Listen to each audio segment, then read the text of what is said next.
China's case is quite similar. Beijing thought it could control the Wuhan virus with its zero COVID strategy. Failed miserably. Now there's pushback. Chinese citizens are protesting. They're calling out the zero COVID approach for what it is, draconian and flawed.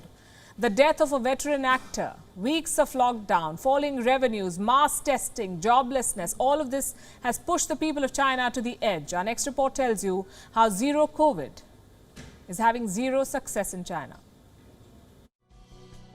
This was Kenneth Tsang, a veteran actor from Hong Kong, the winner of multiple film awards. Last week, he returned from Singapore, tested negative for COVID-19, but was still sent to quarantine. On Wednesday, Tsang died under mysterious circumstances. He was found collapsed on the floor of his hotel room. China has refused to give the cause of death. Tsang's family has declined to comment. Critics are blaming the zero-COVID policy.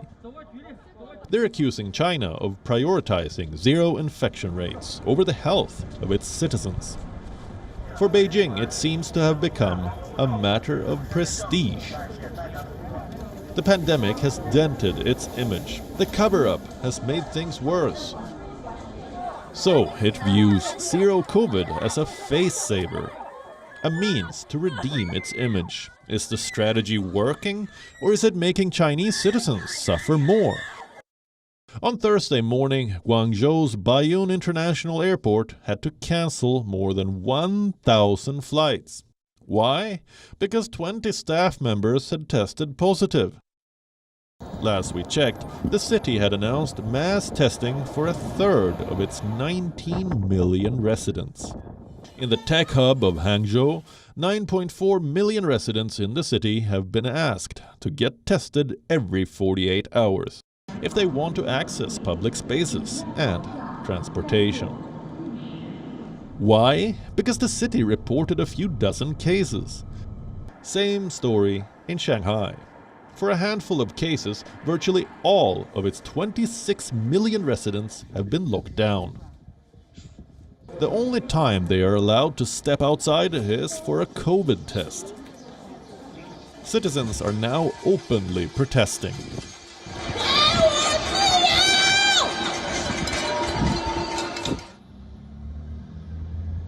Overall, 343 million people across 46 cities are currently in full or partial lockdowns.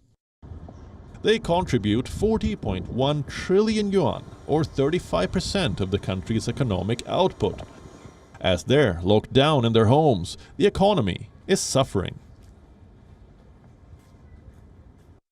According to a report, China's jobless rate stood at 5.8% in March, the highest since May 2020.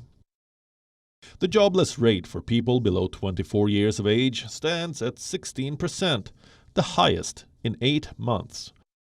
China's first quarter retail sales in 14 provinces lags the national growth rate of 3.3%.